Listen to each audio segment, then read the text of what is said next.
আসসালামু আলাইকুম রহমতুল্লাহি বরকাতু। দেশ বিদেশের যে যেখান থেকে ভিডিওটি দেখতেছেন সবাইকে অসংখ্য ধন্যবাদ।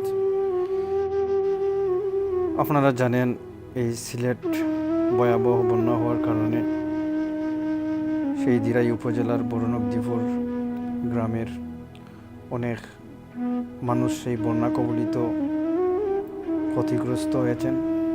অনেকের ঘরবাড়িও পানিতে তলিয়ে গেছে, অনেকের ঘরে খাবার নেই, অনেক অসহায় হয়ে পড়েছেন। সেই অসহায় মানুষের পাশে দাঁড়িয়েছেন বাড়িয়েন নেশা ফাউন্ডেশন বড়নকদিপুর গ্রামের।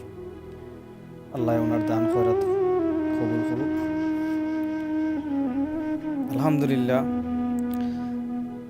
1/7/2022 ইংরেজি বাড়িয়েন নেশা ফাউন্ডেশনের পক্ষ থেকে ত্রাণ বিতরণ দিরাই উপজেলার বড়নকদিপুর গ্রামের বাড়িয়েন নেশা ফাউন্ডেশনের পক্ষ থেকে বিভিন্ন গ্রামে গিয়ে গিয়ে ত্রাণ বিতরণ করছেন। আলহামদুলিল্লাহ, বন্যা ক্ষতিগ্রস্ত মানুষের পাশে অনাহারে অসহায় মানুষের পাশে দাঁড়িয়েছেন বাড়িয়েন নেশা ফাউন্ডেশন।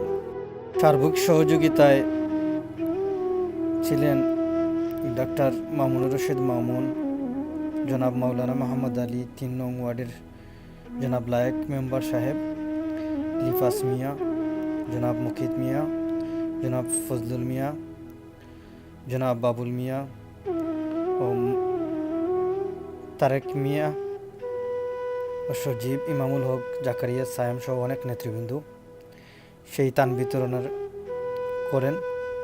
বিভিন্ন গ্রামে গিয়ে গিয়ে সবাইকে ত্রাণ বিতরণ দিচ্ছেন, সেই অনাহার অসহায় মানুষের পাশে দাঁড়িয়েছেন। আমরা সবার দীর্ঘায়ু ও সুস্থতা কামনা করি।